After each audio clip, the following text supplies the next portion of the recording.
আচ্ছা, কখনো কি আপনার বুকের ভেতরটা ফাঁকা মনে হয়েছে?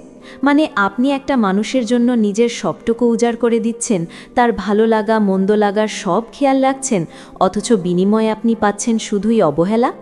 আপনি কি কখনো ভেবে দেখেছেন, যার জন্য আপনি দিন রাত এক করছেন, তার কাছে আপনি হয়তো শুধুই একটা অপশন বা অবসর সময়ের সঙ্গী? বিষয়টা খুব কষ্টের, তাই না? আমি জানি, বুকটা ফেটে যায় যখন দেখি আমার দেওয়া গুরুত্বের কোনো দামই সে দিচ্ছে না। কিন্তু বিশ্বাস করুন, এই কষ্ট চেপে রাখার দিন আজই শেষ। আজ আমি আপনাকে এমন কিছু বাস্তব কথা বলবো, যা শুনলে আপনি বুঝবেন এতদিন কোথায় ভুল করছিলেন এবং কিভাবে নিজের হারানো সম্মানটা আবার ফিরে পাবেন। দেখুন, সম্পর্কের শুরুতে আমরা কি করি? আমরা আমাদের সবটুকু আবেগ, সবটুকু সময় সেই মানুষটার পায়ের কাছে এনে দিই। তার সকালটা যাতে সুন্দর হয়, তাই ঘুম থেকে উঠেই আগে তাকে মেসেজ করি। সে খেলো কিনা, তার শরীর খারাপ কিনা, এই খোঁজ নিতে নিতে আমরা নিজেদের অস্তিত্বই ভুলে যাই। আমরা ভাবি, আমি যত বেশি তার কেয়ার করব, সে তত বেশি আমাকে ভালোবাসবে। কিন্তু বাস্তবতা কি তাই? একদম না। সমস্যাটা কোথায় জানেন? সমস্যাটা হলো আমাদের অতিরিক্ত সহজলভ্য হয়ে যাওয়া। যখন আপনি কারো জন্য সবসময় অ্যাভেলেবল বা সহজলভ্য হয়ে যান, তখন সে আপনাকে আর মানুষ মনে করে না, মনে করে একটা অভ্যাস। আর মানুষ অভ্যাসের কদর করে না। সে ধরে নেয় আপনি তো আছেনই, আপনি তো কোথাও যাবেন না। এই যে আপনি তার একটা মেসেজের জন্য চাতক পাখির মতো চেয়ে থাকেন, ফোনের দিকে তাকিয়ে বসে থাকেন, এটা আপনাকে তার চোখে দুর্বল করে দিচ্ছে। সে ভাবছে, ও তো আমার হাতের মুঠোয়, ওরে পাত্তা না দিলেও চলবে।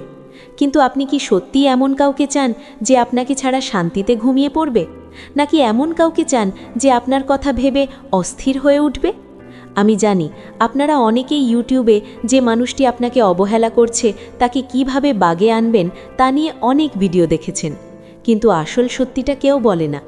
অভাব অনুভব করানো কোনো জাদুর মন্ত্র নয়। এটা হলো নিজের অবস্থান পরিবর্তন করা। এখন প্রশ্ন হলো, আপনি এটা করবেন কিভাবে? ঝগড়া করে? কান্নাকাটি করে? একদমই না। আপনাকে হতে হবে শান্ত, স্থির এবং একটু কঠোর। একটা কথা মনে রাখবেন, মানুষ তাকেই সবচেয়ে বেশি মিস করে যাকে সে পুরোপুরি বুঝতে পারে না, বা যাকে সে হঠাৎ করে হাতের নাগাল থেকে হারিয়ে ফেলে। এতদিন আপনি ছিলেন খোলা বইয়ের মতো, এখন আপনাকে হতে হবে রহস্যময়। যে গুড মর্নিং মেসেজটা আপনি রোজ সকালে পাঠাতেন, সেটা কাল থেকে পাঠানো বন্ধ করুন। বিশ্বাস করুন, পৃথিবী উল্টে যাবে না। যে ফোনটা আপনি রিং হওয়ার সাথে সাথেই ধরতেন, যেন আপনি ফোনের পাহাড়ে বসেছিলেন, সেটাকে একটু বাঁচতে দিন, অথবা মাঝে মাঝে রিসিভই করবেন না। পরে কল ব্যাক করে শান্ত গলায় বলুন, আমি একটু ব্যস্ত ছিলাম। তার সব প্রশ্নের উত্তর সাথে সাথে দেওয়ার দরকার নেই। যখন আপনি এই ছোট ছোট পরিবর্তনগুলো আনবেন, তখন তার মনে একটা ধাক্কা লাগবে। সে ভাববে, কি হলো, ও তো এমন ছিল না, ও কি আমাকে আর আগের মতো চায় না? এই যে তার মনে প্রশ্ন জাগিয়ে দেওয়া, এখান থেকেই শুরু হয় আপনার গুরুত্ব বাড়ার পালা। ভালোবাসার মানুষ ইগনোর করলে কি করবেন, এই প্রশ্নের উত্তরই হলো নিজেকে একটু সরিয়ে নেওয়া।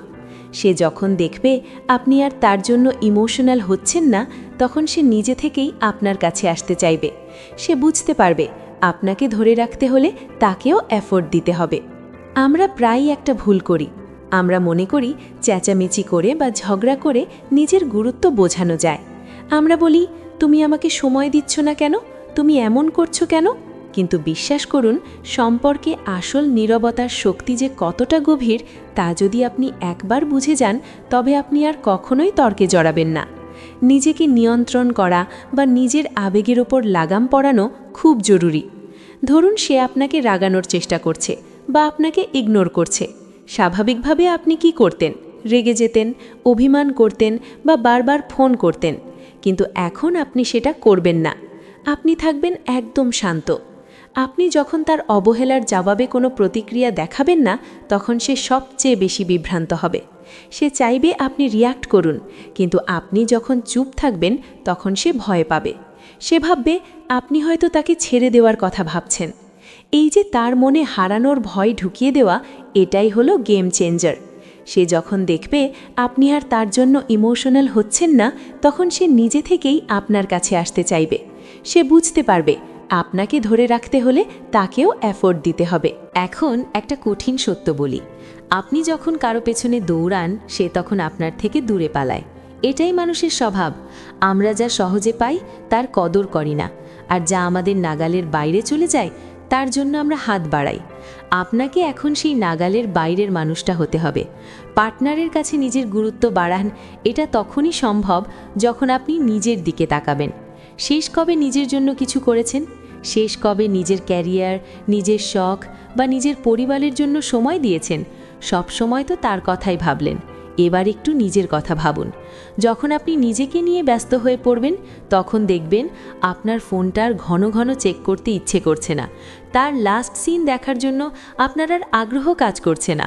আর মজার ব্যাপার হলো ঠিক সেই মুহূর্তেই সে আপনাকে মিস করতে শুরু করবে। সে যখন দেখবে আপনি তাকে ছাড়াই দিব্যি ভালো আছেন, হাসছেন, বন্ধুদের সাথে ঘুরছেন, তখন তার ইগোতে আঘাত লাগবে। সে ভাববে, আমাকে ছাড়া ও এত ভালো থাকে কি করে? সে নিজেকে প্রশ্ন করতে শুরু করবে। এখন শুনুন সবচেয়ে গুরুত্বপূর্ণ অংশটা। আপনি যখন নিজেকে এভাবে পরিবর্তন করবেন তখন সে নিশ্চিতভাবেই ফিরে আসবে। সে আবার আপনাকে নক করবে, আবার সেই মিষ্টি কথা বলবে। তখন কি করবেন? গলে যাবেন? না, এখানেই আপনাকে শক্ত থাকতে হবে। সাইলেন্ট থেকে কিভাবে প্রিয় মানুষকে ফেরাবেন এটা তো শিখলেন, কিন্তু ফিরে আসার পর যদি আপনি আবার আগের মতো গদগদ হয়ে যান তবে এতদিন যা করলেন সব বৃথা যাবে। আপনাকে বোঝাতে হবে যে আপনার জীবনে তার জায়গাটা এখন আর প্রয়োজন নয়, বরং একটা পছন্দ। আপনি তাকে চান, কিন্তু তাকে ছাড়া আপনি মরে যাবেন না, এই বার্তাটা তার কাছে স্পষ্ট হতে হবে। তাকে অনুভব করতে দিন যে আপনাকে পাওয়াটা এখন আর সহজ নয়। আপনাকে পেতে হলে তাকেও পরিশ্রম করতে হবে, তাকেও আপনার গুরুত্ব বুঝতে হবে। সম্পর্কটা একতরফা হতে পারে না। আপনি এতদিন অনেক দিয়েছেন, এখন নেওয়ার পালা। জীবনের সবচেয়ে বড় শিক্ষা হলো আত্মসম্মান বিসর্জন দিয়ে ভালোবাসা পাওয়া যায় না। যদি কেউ আপনাকে বারবার ছোট করে, বারবার আপনাকে ফিল করায় যে আপনি তার যোগ্য নন, তবে সেখান থেকে সরে আসাই হলো সবচেয়ে বড় প্রতিশোধ। চুপ থাকা বা সরে আসা মানে কিন্তু হেরে যাওয়া নয়। এর মানে হলো আপনি নিজের মূল্য বুঝতে শিখেছেন।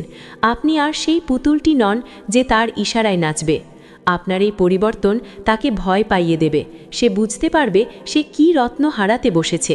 যখন সে তার বন্ধুদের হাসতে দেখবে তখন তার আপনার কথা মনে পড়বে।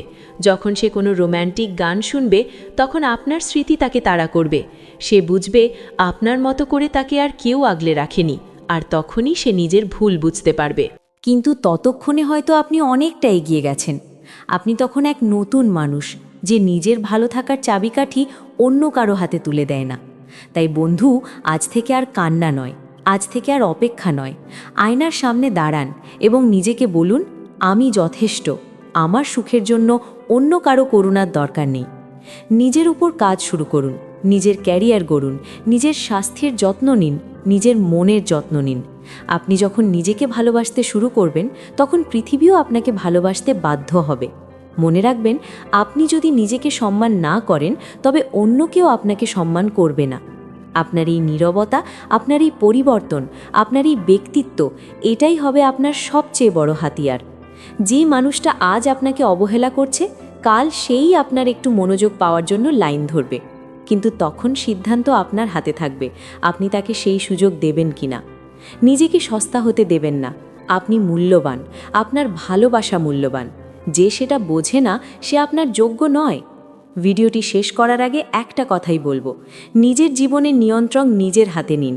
কাউকে এতটা অধিকার দেবেন না যে সে আপনার হাসি কান্না নিয়ন্ত্রণ করতে পারে। আপনি যখন নিজের শক্তিতে বলীয়ান হবেন তখন দেখবেন সম্পর্কগুলো সুন্দর হচ্ছে। আর যদি নাও হয়, আপনি একা থাকলেও ভালো থাকবেন। আর দিন শেষে নিজের ভালো থাকাটাই সবচেয়ে জরুরি।